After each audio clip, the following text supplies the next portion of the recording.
বন্ধুরা, এটি ভিক্টোরিয়া মেমোরিয়ালের দ্বিতীয় তলায় ভারতবর্ষের ইতিহাস সংবলিত মিউজিয়াম। এখানে একটি ছবি আমাকে অভিভূত করেছে, যেটি আমাদের চট্টগ্রামের কৃতিগত অবাধ্যতার ভিক্টোরিয়া মেমোরিয়ালের মিউজিয়ামে তার স্থান হয়েছে। মিউজিয়ামটি দেখতে এরকম আমরা দেখানোর চেষ্টা করছি। প্রিয় বন্ধুরা, বিভিন্ন ধরনের ইতিহাস সম্বলিত তথ্য এখানে দেয়ালে এবং বক্সে রাখা আছে। পত্রিকার কাটিং,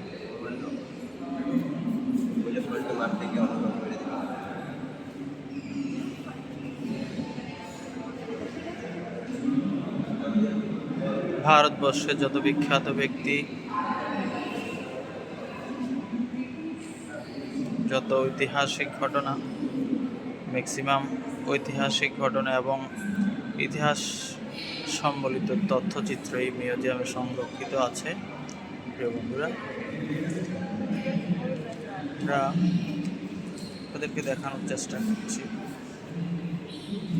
বিভিন্ন সময়ে ব্যবহৃত ভারতবর্ষের কিছু আগ্নেয়াস্ত্র ছবি এখানে দেখা যাচ্ছে।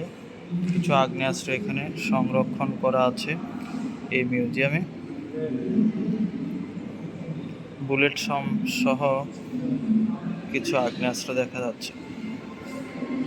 রানী ভিক্টোরিয়ার জন্য নির্মিত মেমোরিয়াল কখনো যে ভারতবর্ষের ইতিহাস ঐতিহ্যের সংরক্ষণশালা হয়ে যাবে।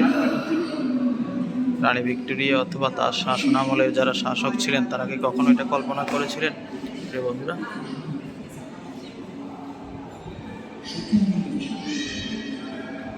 ভারতের ইতিহাস সম্বলিত তথ্যচিত্র, প্রামাণ্যচিত্র এখানে দর্শনার্থীদের জন্য প্রতিনিয়ত প্রচার করে যাচ্ছে কর্তৃপক্ষ। দেয়ালে দেয়ালে ইতিহাসের তথ্যচিত্র, এই তথ্যচিত্র থেকে দর্শনার্থীরা বিভিন্ন ধরনের ইতিহাস ঐতিহ্য সম্পর্কে জ্ঞান লাভ করতে পারবে।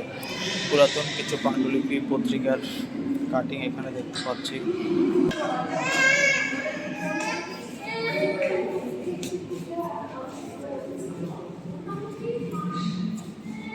1940 সালের একটি পত্রিকা এখানে দেখা যাচ্ছে। এখানে আরও একটি পত্রিকা দেখতে পাচ্ছি। বন্ধুরা, 1940 সালের 25শে মার্চের একটি পত্রিকা এটি। 1942 সালের 25 ফেব্রুয়ারি সিঙ্গাপুর জাপানের কাছে পরাজিত হওয়ার ইন্ডিয়ান ন্যাশনাল আর্মির ছবি।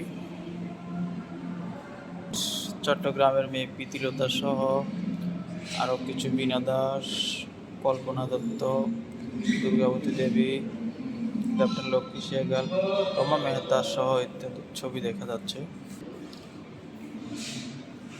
এক কথা বলতে গেলে চমৎকার সংগ্রহশালা হিসেবে ভিক্টোরিয়া মেমোরিয়াল ব্যবহৃত হচ্ছে ভারত সরকার এবং দর্শনার্থীদের জন্য। এই সংগ্রহশালা থেকে আমরা অনেক ইতিহাস ঐতিহ্য সম্পর্কে জানতে পেরেছি। প্রিয় বন্ধুরা, আপনাদেরও সময় হলে আপনারা আসবেন, এসে ভারতীয় উপমহাদেশ তথা ভারতবর্ষের ইতিহাস ঐতিহ্য সম্পর্কে ধারণা লাভ করতে পারবেন।